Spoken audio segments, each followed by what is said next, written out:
Today, we're stepping back to the year 1925 to explore Ann Arbor, Michigan, home of the University of Michigan. We'll see what the city looked like through the eyes of a Sanborn Fire Insurance map 100 years ago, and we'll visit some of the notable places on campus.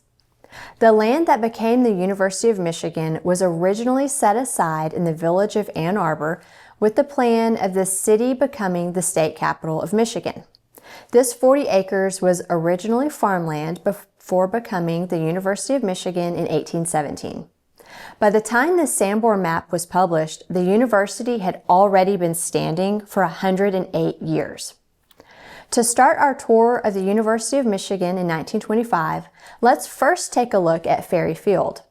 It shows up on page 32 of the 1925 Sanborn map. You can see the football field with the north and south stands that were constructed of wood. Directly south is the baseball field with its grandstand and wooden bleachers. Towards State Street stands the Yost Fieldhouse, a building that we know was constructed of brick at the time since it's color-coded in red. Looking at the Google map of this area today, we see the similar layout with the football field and baseball field, with a parking lot separating the two fields now. The field house is now the Yost Ice Arena.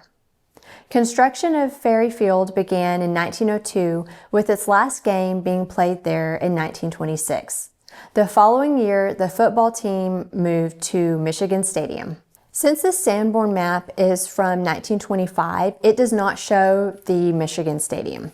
However, this stadium will most likely show up on the next revisions of the Sanborn map for Ann Arbor, but those are still under copyright and not available on the Library of Congress website currently.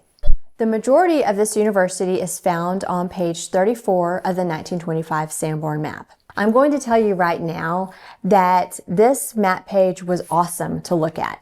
There are so many buildings and labels, and I just found it so interesting to research. At the time of this map, there were 10,000 students attending the university. As Sanborn maps are for fire insurance purposes, there is a section dedicated to the firefighting capabilities of the university.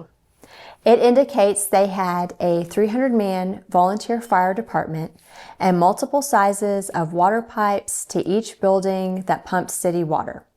Angel Hall is shown off of South State, and it had just completed construction according to the map, which indicates it was built in 1923. Two additional new buildings, also built in 1923, are shown on this map page: the Lawyers Club and Dormitory, and the University High School.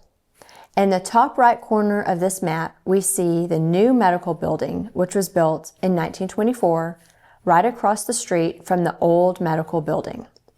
This area of Ann Arbor was under a considerable amount of construction in the 1920s, and we can clearly see the growth of this university through the map. I find this map so fascinating with all its details, and a fan of Michigan could spend a considerable amount of time just looking at this page. Before we move on, though, I want to bring attention to all the engineering buildings. They were all constructed of brick, as we can see on this map, since they are colored in red. Sanborn maps used color coding to indicate the construction material of buildings. Some of the colors we've seen on this page of the map so far are yellow for frame, blue for stone, and brown for fireproof. The university's medical buildings are located on page 33 of the map. We see the Health Service Hospital, the South Department University Hospital Homeopathic, the University Dental Building, and housing for nurses. This view of the University Hospital gives us a tremendous amount of details of this area in 1925. We can see the different wards, including medical, surgical, and otology. There's the operating room and a children's building. Separate buildings were for the maternity hospital, psychopathic hospital, laboratories, and multiple buildings for housing nurses and interns. The contagious disease hospital was on the far side of the hospital block for obvious reasons. Southeast of this hospital complex was the University Hospital that was under construction. The Sanborn map indicates it was built between 1918 to 1925, and the term from plans suggest the building was not quite open when this area was being surveyed for the map. Page 36 of the map shows the many fraternity houses off of Hill.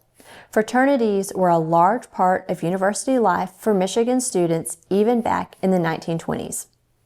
Like most Sanborn maps of larger cities, the first page is the index that has the beautiful Art Deco design of the city name. Further down the page, you'll find the street names, along with buildings and additions and subdivisions of Ann Arbor.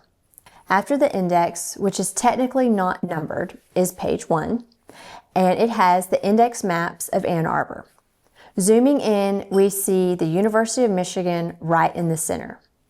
The number 34 indicates this section is on page 34.